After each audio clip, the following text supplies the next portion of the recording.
this actually happened at an investor meeting where we did not understand what growth was. The idea of growth was we had one client 2 months ago, we have three clients now. For us, we were happy in that. And then somebody used the word PMF, and I didn't go to business school, so I don't understand three-lettered acronyms. So I went and Googled and looked it up, and I was like, okay, we need product market fit.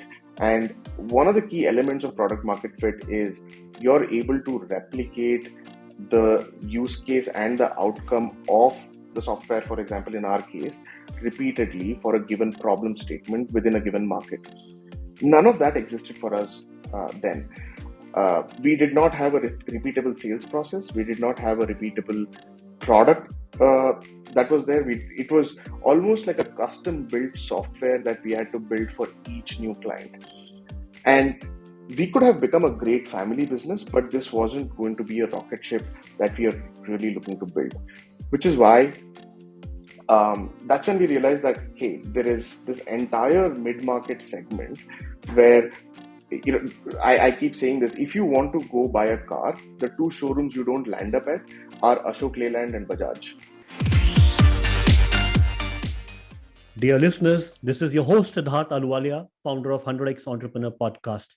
Before we begin, I would like to thank our sponsors, Prime Venture Partners.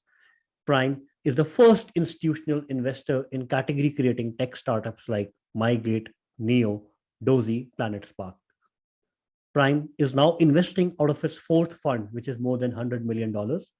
And today we have with us Shripati Acharya, managing partner, Prime. Shripati, when entrepreneurs are looking for money in their company, how do they evaluate the quality of the money? While money itself is a commodity, the people behind it are not. Your investor is also your board member for the life of the company. So the key thing to figure out as a founder is, do you see your investor as a strategic partner with whom you can have critical conversations, founder issues, hiring and firing decisions, acquisitions, partnerships, exit of the company, and everything else? And the way to figure that out is to not only have meaningful conversations with the partner, but also deep reference checks with the portfolio CEOs of that investor. Today, I have a founder who I'm very close to as a friend, and he has built a journey which I haven't seen any other. He returned from US, had a fledgling career in US, returned to India, lock, stock, and barrel with his wife, and now has built a global product which 50% of the users are in US. So welcome Shashank Bijapur, founder of SpotDraft, onto the 100x Entrepreneur Podcast. 100x Entrepreneur Fund, is grateful to have invested and be part of the journey of SpotDraft. Shashank, welcome to the show. Thank you, Siddharth, and thank you for that introduction. And it's really our pleasure to find a mentor and an investor and a friend in you at SpotDraft. We're all big fans of 100x Entrepreneur. We follow the podcast, and it's absolutely our pleasure, my pleasure, to be here today and sharing my thoughts on what we are building here at SpotDraft. Shashank, I'm very excited to share with listeners your journey. So tell me your journey before starting a SpotDraft, and also I want to know, right, how you met your wife. Yeah. So the journey was, I started out as a lawyer. So I would like to call myself a recovering lawyer right now. I studied in India, worked for a couple of years in India, then did my master's at Harvard Law, and went on to work with this firm called White and Case in New York, which is a Wall Street law firm. And it was this day which was just before New Year's. My office was in Times Square, and everybody was outside, but I was sitting and doing some due diligence work. And I read this news story about this guy called Elon Musk who's building a car that would drive themselves. And then it hit me. Cars are driving themselves, and I'm still here copying, pasting words on a contract, and there's something that needs to change here. So I went around looking for what are specific software and automation tools built for lawyers, and there were none. And I have had an entrepreneurial bent of mind. I've always wanted to be an entrepreneur. I think that was the time in 2015-16 where India's startup growth journey had started. All of us were sitting in the US looking at India and going like, we need to be part of that growth journey, and that drove us to come back. Um, and how I met my wife is is the same place where I met my co-founder at a Diwali party. So I was at a Diwali party where there was just designers, and I met my first co-founder Madhav, and now we have one more co-founder Rohit. So Madhav and I met at that Diwali party. So and where I met my wife. So a lot of startups started at that Diwali party. Wow.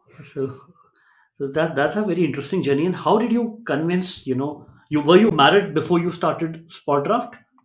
No, I wasn't. So I, uh, I was working on the idea of SpotDraft. I got married, and 3 months after marriage, I said, "Hey, I'm going to, no longer pursue what I'm doing and do this thing called a startup and build something in legal tech." So I knew the legal part of it. I didn't understand the technology part of it. Madhav and I got together.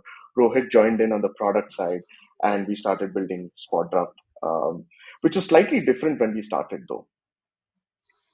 And were your in-laws and your wife shocked that we married a stable guy, a lawyer, and now he's going hunky dory on, and crazy on building a dream of his own?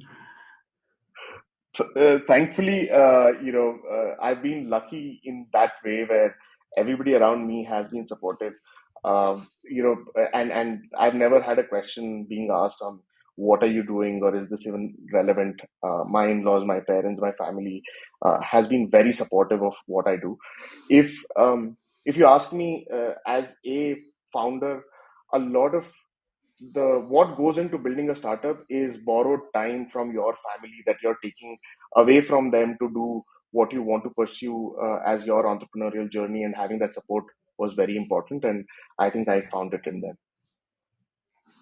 And tell us the first few years of struggle of building the product, finding the right market, finding the first few investors.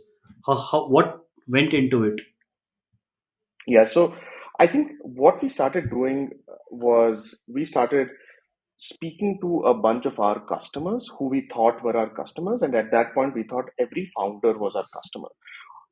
For those of you who don't know what SpotDraft does, we are an end-to-end contract automation platform. So think of us like the Salesforce for contracts. Contracts get created, managed, analyzed, and collaborated upon using SpotDraft, so you can close deals faster. Now, we thought that founders had this problem. So we started speaking to founders, and then we realized that no, it's probably the lawyers who have the greater problem around contracts. And the mistake that we did at that point is we ended up asking, "What do you want as a product?" And the answer was, "I want a machine to come and read my contract and tell me the good, bad, and ugly," which is essentially replace me with a machine. Um, that sounded exciting as an idea. AI was still, NLP was still in its infancy compared to today. It's grown manifold from where it was.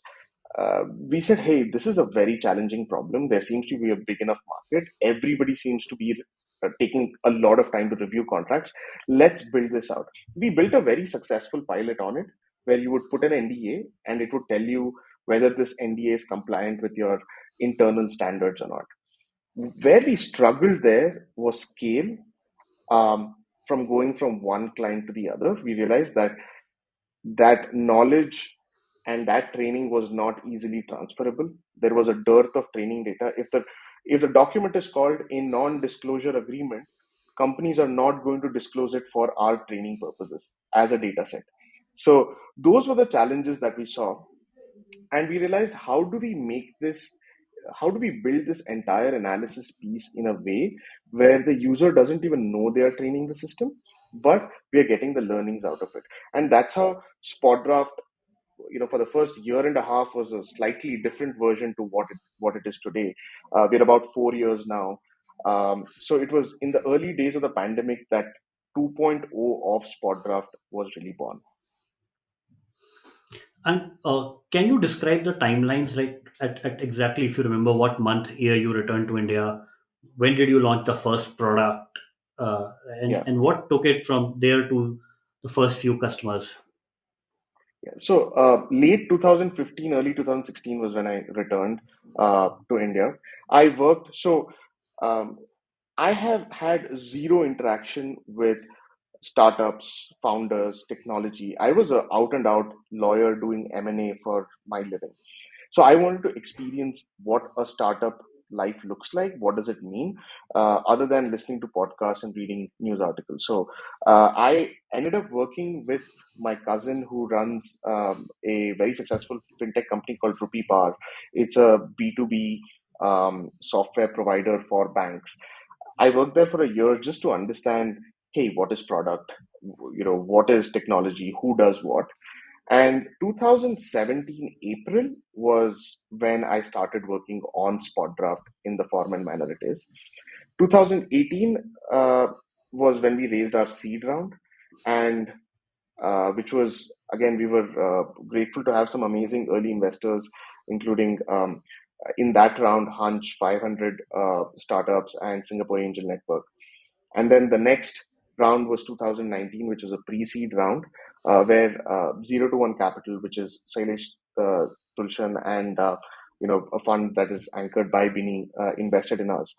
That was really the tipping point of us being this very enterprise focused business that was going from deal to deal.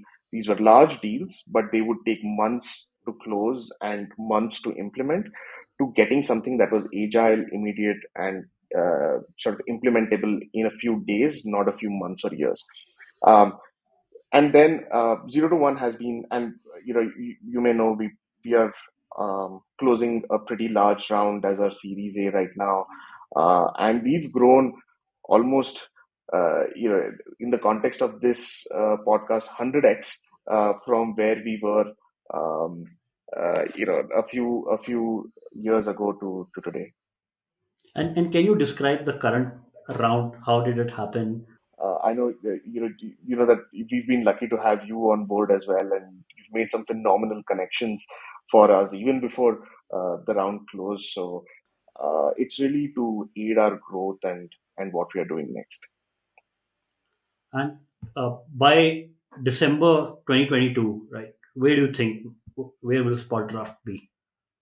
Yeah, we are on target to hit $5 million in ARR. I think that is almost a 50x or a 500x, in fact, journey from where we were 2 years ago to where we are right now. And Shashank, as a founder, right, you were earlier building for enterprise. Uh, when did you started to realize that enterprise is not your ideal customer profile? Uh, and when did you switch from enterprises to mature startups as your TG?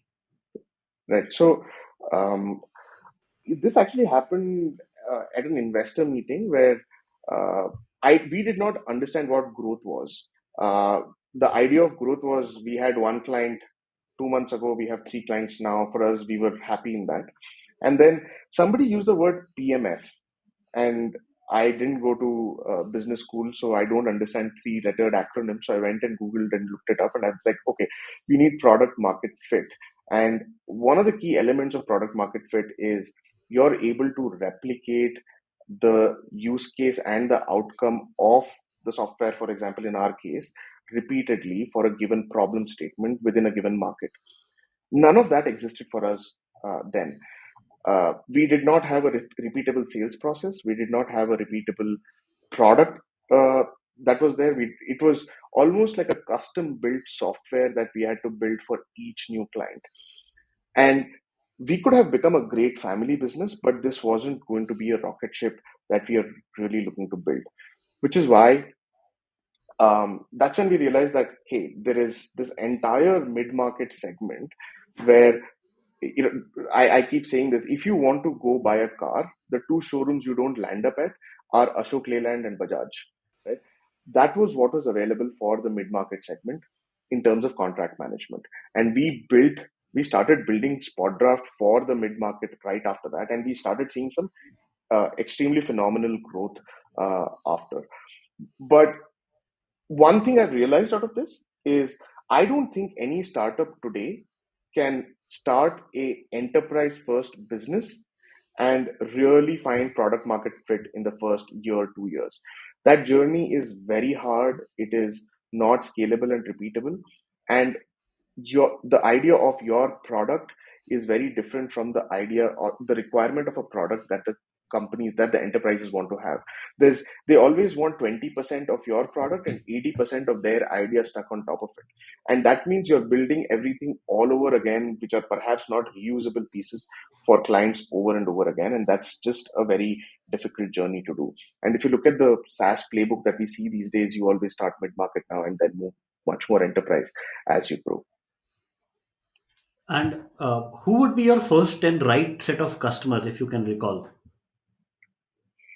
Yeah, so the first 10, so first we had these enterprise customers who were there, but some of our first customers were Indian unicorns who started using us. So we had Whatfix, Chargebee, Unacademy, Cred, uh, PhonePe, all of them, and some of them really took a bet on the fact that hey, these guys will figure out the product, but we have a problem and they understand the problem. Nobody was speaking to us about the problem that the legal teams had till now.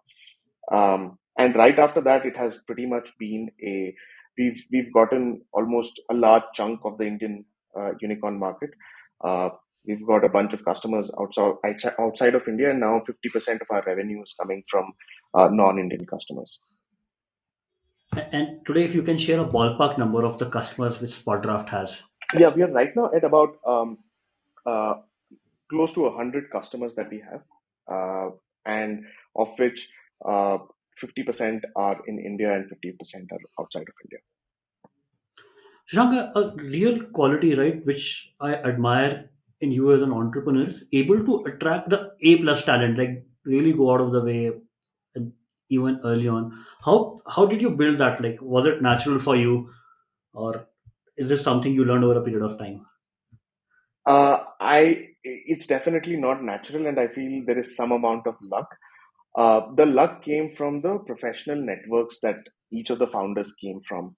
For example, we Madhav and Rohit come from Carnegie Mellon. A lot of our early employees came from Carnegie Mellon from that circle. And what we tried to build is an incredible culture and a set of people who were really passionate about what we were doing at SpotDraft. They became our most vocal supporters. So they would go and find the talent that was there, that people that they had worked with, that they loved working with, and they would refer and come in. So a bunch of our current set of employees are all referrals from existing employees, and that's how we've grown. We struggled a lot so that in the early days where we would not find the talent. Uh, it was very difficult for us to explain what we were doing and why that was relevant. But now that the mission and purpose is a lot more clearer and people are enjoying the growth that we are seeing, we are also being able to attract some really good folks on board. And you have recently become a dad, right? Congratulations on that. How do you balance your work life and the growth pangs of a very fast growing startup? Yeah, that's a good one. I have tried to figure out what startups takes importance on which part of the day. We figured out a model where during the early mornings and evenings is my baby duty, and most of the day is where I focus on the other baby spot draft. It's a different journey. It's an amazing experience, and I'm really enjoying being a father right now. And if you can recall, right, there are like thousands of founders listening to this podcast. The 0 to 1 journey, what are the mistakes that you made? And in hindsight, which you wouldn't have made today? Yeah, this is very important. I think the few mistakes were we did not focus on active selling and distribution earlier. We focused way too much on listening to the customer and building for the customer and not building for the problem that the customer had. So people wanted a button to be posted somewhere, they wanted a certain way in which the page looked. We would just go and make the change. We never questioned the customer as to why do you need this. That has started, had we done that, I felt like we spent about almost close to a year in that space where we were just going and speaking to customers, building for them, and not being able to reuse anything, and not having a set of team members who were delivering the value of the product to others externally. Um, so if I had to go back and change something in time, I would build the sales and marketing functions way earlier in the life cycle and focus more on um, compounding and delivering that value that software has that we are building and showing that to the end customer rather than going to the customer and speaking a lot more product and trying to build for them. So there is a very important, nugget of wisdom here in what you said. So you mentioned that you listen to the customer and build for that, whereas there's a very different problem which, as a founder, you have to identify, which might not be there in what customer is saying. You're What? right. Yeah, I'll tell you what that means. If you go and ask, what do you want, and you're looking to buy a car, they'll probably end up describing a car that is completely, fully self-driven, has, goes 0 to 100 in 3 seconds. None of which are really useful. Those aren't the problems that the customer really cares about. They want safety, they want affordability, they want spaciousness, and none of them really come out as features. So if somebody before Uber, if somebody had to describe the problem that they had and the solution that they wanted, they probably would not describe Uber in the form and manner it is right now as the solution. They would describe what, in their limited understanding, they think could be a great solution. Doing that, replicating that without really thinking through what is the outcome that is needed and engineering it that way was a mistake that we did. Listen to the customer for the problems they have and build for the solutions yourself, not the solution that is asked by them, but meet the outcome that they desire. That is what this is about. And how do you differentiate between, the outcome, you think the customer wants, and the features that the customer wants? They're very two different things. Yeah, so this took us a long time to understand on were they asking a feature or were they trying to ask a outcome. One thing that helped was we have a lot of lawyers that work at SpotDraft who are legal engineers who do a lot of other functions but come from a legal background. So we were able to translate a lot of what they wanted as what they thought as problems into desirable outcomes.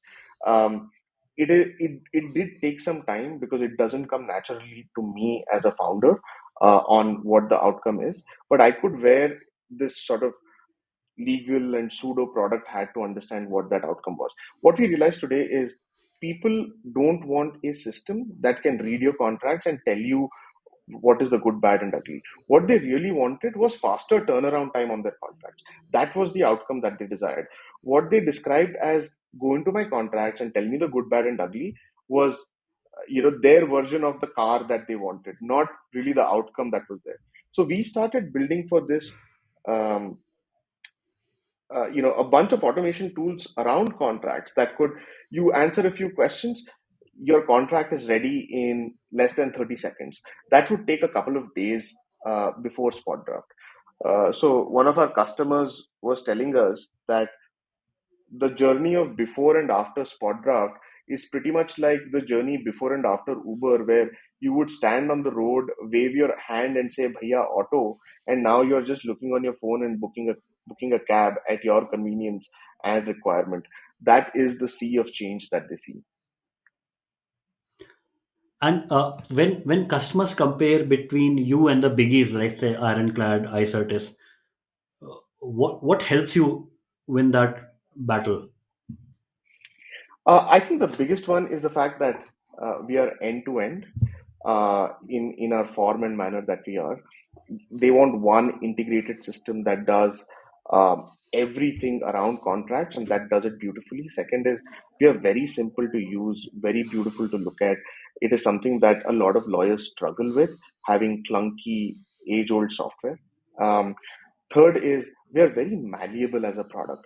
Given our experience in enterprise and our learnings there, we realize that if we build the base as malleable as possible, where you could put any contractual use case, any contract related use case on SpotDraft and make it work, that really helps. So there isn't a edge case that cannot be solved using the SpotDraft system as far as creating a contract, negotiating them, collaborating on them is concerned. That is a differentiator. And last is, I think we give a lot of love to our customers and really focus on them with what we do. Um, we've we went and read all the one-star reviews everywhere for our competitors and said, let's build these pieces out first and focus on these pieces and make them as our differentiators, which has worked well. In fact, G2 now rated us as amongst the best contract management softwares to use when we were in 2021, and we were amongst the fastest growers there. And if you have to think your journey from 100 customers right now to 1,000 customers, what are the things that you would like to keep same in SpotDraft as a team, as culture, or as a process? And what are the things that you would think would change or need to change? Yeah, I think um, what we want to keep as is the customer centricity in terms of delivering outcomes and doing that right. That's one process, and second is having a human led uh, onboarding and initiation experience which people like, rather than having to come in and just click a few buttons and get onboarded. I think that human touch works a lot. Our inspiration there was the superhuman onboarding that happened for us. I don't think without that onboarding experience I would have been able to use superhuman, but that really made a change, and we're going to keep the same. What we want to change is make a lot of product led growth initiatives get plugged into the platform. Right now, a lot of that is human driven. It is a push. We can make it a pull with some smarter design, smarter segmenting, and letting people uh, grow into a larger customer without a human being involved. Shank, what's your biggest vision, SpotDraft, and for yourself? Yeah, so I think the vision of SpotDraft is to turn from a noun to a verb. uh, Somebody should say what happened to the contract, let's just spot draft it, right? That is where we want to be. We want to be the number one contract automation platform in the world, and there is no reason we won't be able to do that. We have a solid product. We are growing at the pace that we would have liked to grow. We have found the right product market fit. I think now is the time where we want to put the fuel into the fire and expand uh, our outreach and our and sort of multiply the efforts that we are doing and grow. A lot of the critical learnings that we wanted have come in for this expansion. If you asked me the same question a year ago, I probably would not have been able to answer. But in the next 3 years, we'll be $100 million ARR company. That is extremely doable. We have a plan for it. We are executing on that plan. We'll get there. And if I ask you, like, how has Shashank changed as a person pre-SpotDraft and today? Yeah, I think I have a lot more um, patience, resilience for failure than what I had before. As a founder, I have heard more no's and either in sales or in fundraising or in recruitment than ever before. Had that happened to me uh, earlier in my life, I would have felt really dejected. This has made me way stronger, way more resilient. That's one. Second is, uh, there was a time where I thought being a founder was for the money and the fame that is there. I think that mindset has completely gone away. I love being a founder for the value that I'm able to show to our customers as SpotDraft, and uh, some whatever change that we are able to enable for the people who work with us, and to see them grow. I think that joy is the most amazing thing. uh, it's gone away from being this being a business to being a real passion of wanting to solve a problem that customers really care about. And I see a lot of books behind you. So do you do you get the time to read them? Yes, uh, I'm a voracious reader. I'm reading Good to Great right now. It's a great book. If you guys haven't read it, it's written by Jim Collins. I read almost every day. These days, it's more of ebook reading rather than paper book reading. But whenever I'm on a flight or uh, I'm not or in the bed, it's usually a book in my hand that I'm reading. and what are your systems for your own learning, right? You mentioned daily reading, one of them. Is there a system that you have to read half an hour or certain number of pages, and what are the other things that you do to grow yourself as a founder? Yeah, I think one thing that I do is spend a so I read a lot. There is no specific time or specific number of pages. I read as long as I like it. The other things I do is I run here and there and try to keep myself fit physically. I meditate a fair amount. Like in the mornings, usually about 30 to 40 minutes. I meditate before I start working. Um, the other things I do is read news and what is happening in the competition around us with fundraising. Where's the market going? Just getting a slightly more macro viewpoint around the world, because as founders you tend to be so ingrained into your own problems at the company and your own growth objectives in the company that you forget how the world is thinking and where that is going. I spend a lot of time doing that. Then I also try to do activities that have nothing to do with work, which is I love cooking. I love I used to trek a lot, but now I've stopped that. But I love cooking, and I continue to do that as like a stress buster. Thank you so much, Shashank. It's been wonderful to step in your shoes, learn from you, and experience your life in this conversation. Thank you, Siddharth. It is absolutely my pleasure to have the opportunity to be able to speak with you and share some of our thoughts. It's been incredible, and I'm looking forward to our journey going ahead.